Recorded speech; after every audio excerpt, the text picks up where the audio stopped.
Tailand, Bangkokdan assalomu alaykum hammaga. Sabaydika taylandchasiga. Men bugun sizlarga xullas Tailandga, poytaxti Bangkokga kelib, oilaviy yoki yolg'iz holatda sayohat qilmoqchi bo'lganlar birinchi navbatda qayerga borishni o'ylab ko'radi.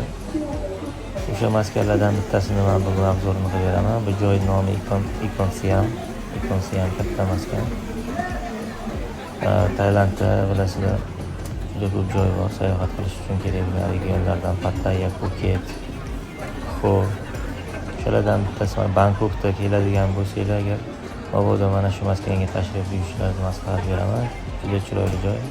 Unaqa timsoh go'shtlarda, grillda pishirilgan go'shtlardan tanovul qilmoqchi bo'lsanglar, agar mabodo kimdir xohlasa, unaqa dengiz mahsulotlari, Yaponiya, Xitoy, Koreya, Tailand milliy taomlarini hammasini uchrashingiz mumkin bu joyda.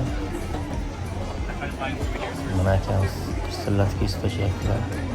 Xullas, bu joy tavsiya qilinadigan joylardan, kelib ko'riladigan joylardan bittasi. Atmosferasi juda ham chiroyli.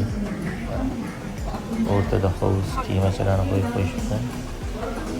Bugungi kunda Tailandda Songkran, ya'ni suv bayrami bor. Bir haftalik katta bayram bo'ladi. Yangi yil ham bo'ladi Tailandda.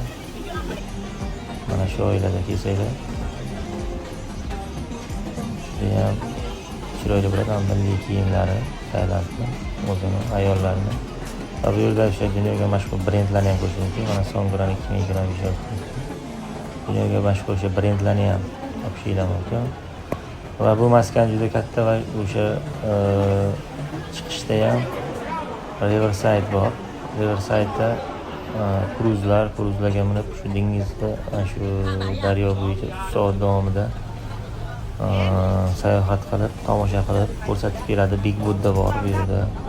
Baliqlarga ovqatlantiradi. Ichkarida o'sha kruzning ichida katta kruzlarni har xilini tanlaysizlar o'zlaringizga yoqadiganini 3 soat davomida butun Bangkokni aylantirib, chiroyli atmosfera bilan chiroyli bir sayohatni ham maromiga yetkazib, mana ko'rib turibsizlar.